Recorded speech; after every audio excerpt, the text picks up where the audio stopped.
वक्फ board का जो प्रावधान है इस देश में कोई भी मौजूदा कानून के ऊपर में रहेगा, ओवरराइडिंग इफेक्ट रहेगा, ऐसा आपने कानून बनाया है। इस देश में ऐसा कानून कैसे मंजूर कर सकते हैं अध्यक्ष महोदय जी? हर कानून अपना अपना हिसाब से चलता है, लेकिन एक कानून दूसरे कानून के ऊपर में ओवरराइडिंग इफेक्ट होगा, ये कोई भी मान्यता नहीं दे सकता है। उसके बाद सर, मैं कुछ प्रोपोगेंडा साथ में जुड़े हुए हैं उससे पहले, जो 2013 में मुझे भी बहुत ताज्जुब हुआ कि ये पास कैसे जबरदस्ती करवाया है। 2013 में वक्फ पे यूजर जो आपने प्रावधान डाला, उसके बाद 1970 से एक केस चल रहा था दिल्ली के अंदर में। दिल्ली के अंदर में हमारा सीजीओ कॉम्प्लेक्स है, पार्लियामेंट बिल्डिंग है, कई प्रॉपर्टीज है, और इसको वक्फ बोर्ड, दिल्ली वक्फ बोर्ड ने क्लेम किया कि ये वक्फ प्रॉपर्टीज है। उसके बाद ये केस चल रहा था अदालत में। उस समय यूपीए सरकार ने पूरा सारा जमीन को डी नोटिफाई करके वक्फ बोर्ड को दे दिया। 123 प्रॉपर्टी। अगर आज हम ये संशोधन लेके नहीं आते तो जिस सदन में हम बैठे हैं, ये पार्लियामेंट बिल्डिंग, इसको भी क्लेम किया जा रहा था। एयरपोर्ट, बसंत विहार, और अगर नरेंद्र मोदी जी का सरकार नहीं आते, अगर यूपीए का सरकार कंटिन्यू रहता, तो क्या क्या बिल्डिंग को डी नोटिफाई किया जाना था। 123 प्रॉपर्टी को तो डी नोटिफाई किया। मैं रिकॉर्ड में कह रहा हूं, अपने मन से कुछ नहीं कह रहा हूं, मैं ऑफिशियल रिकॉर्ड का बात बता रहा हूं। अध्यक्ष महोदय, आप काहे को उछल रहे हो? मैं अपने से थोड़ी बोल रहा हूं, जो हकीकत बात को बता रहा हूं। आप आराम से बैठ के सुनिए। सर, मैं फिर से कह रहा हूं, मैं एक शब्द अपने ओर से नहीं कह रहा हूं, जो घटना है, जो हकीकत है, यही कह रहा हूं। इनको इसमें इतना उछालने का, उत्तेजित होने का कोई मतलब ही नहीं है सर। अध्यक्ष महोदय,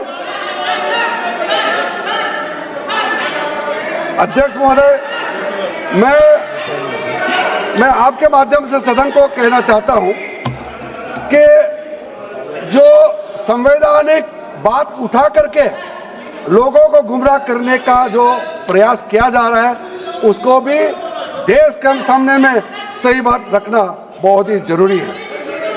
एक बात बार बार इन लोगों ने कहा गया है कि ये जो वक्फ अमेंडमेंट बिल है, ये आर्टिकल 25, आर्टिकल 26, आर्टिकल 30 का उल्लंघन करता है करके इन्होंने इल्जाम लगाया। पढ़ चुका हूं, आप पढ़ लो। कभी भी डिबेट के बीच में पॉइंट ऑफ ऑर्डर नहीं होता है, व्यवस्था दे दिए आप पंथवाना। कभी माननीय मंत्री जी बोलिए। अध्यक्ष महोदय, दूसरा विषय इन्होंने समानता का बात उठाया। आर्टिकल 14 का इक्वालिटी को लेकर के उन्होंने सवाल उठाया, उसका भी मैं जवाब देना चाहता हूं। अध्यक्ष महोदय, ये कोई तरीका नहीं है। माननीय अध्यक्ष की व्यवस्था अंतिम व्यवस्था होती है। बोलिए मंत्री जी, आप बोलते जाओ। अध्यक्ष महोदय, क्योंकि मेरा कान खुला हुआ है तो ये डिस्टर्ब हो रहा है मुझे। मैं अभी ये पेन की बात करता हूं। अध्यक्ष महोदय, ये वक्फ बोर्ड का जो काम है, ये बेसिकली वक्फ प्रॉपर्टी को जो संभालने वाले मुतावली और जो वक्फ प्रॉपर्टी को व्यवस्था करते हैं, उसको संचालित करने के लिए ये गवर्नेंस का, सुपरविजन का एक प्रावधान है। किसी भी तरीके से वक्फ बोर्ड वक्फ प्रॉपर्टी को मैनेज नहीं करता है। वक्फ बोर्ड वक्फ प्रॉपर्टी मैनेजमेंट में हस्तक्षेप नहीं करता है। अब साफ साफ सुन लीजिए, अगर इसके पास तर्क नहीं है तो इस तरह यहां डिस्टर्ब करके बहस का स्तर को गिराने से कोई फायदा नहीं है सर। ये कोई तरीका नहीं है सर।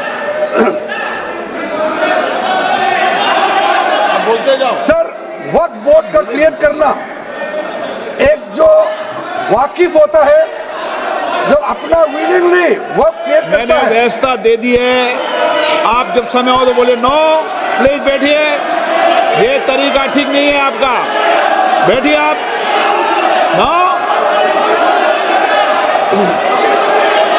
बैठिए।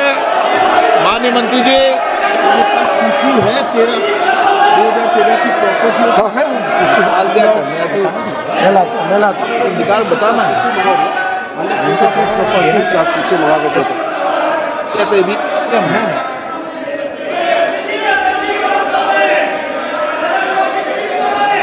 अध्यक्ष महोदय, सबको बोलने का मौका मिलने वाले हैं, तो कम से कम बात को शांति से सुनने के बाद आप अपना बात रखिए।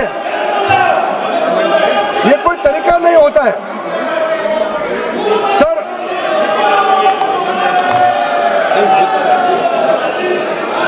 अध्यक्ष महोदय, ये जो उन्होंने गुमराह करने का कोशिश किया गया है, ये मैं कुछ केसेस आपको बताना चाहता हूं सर। आप देखिए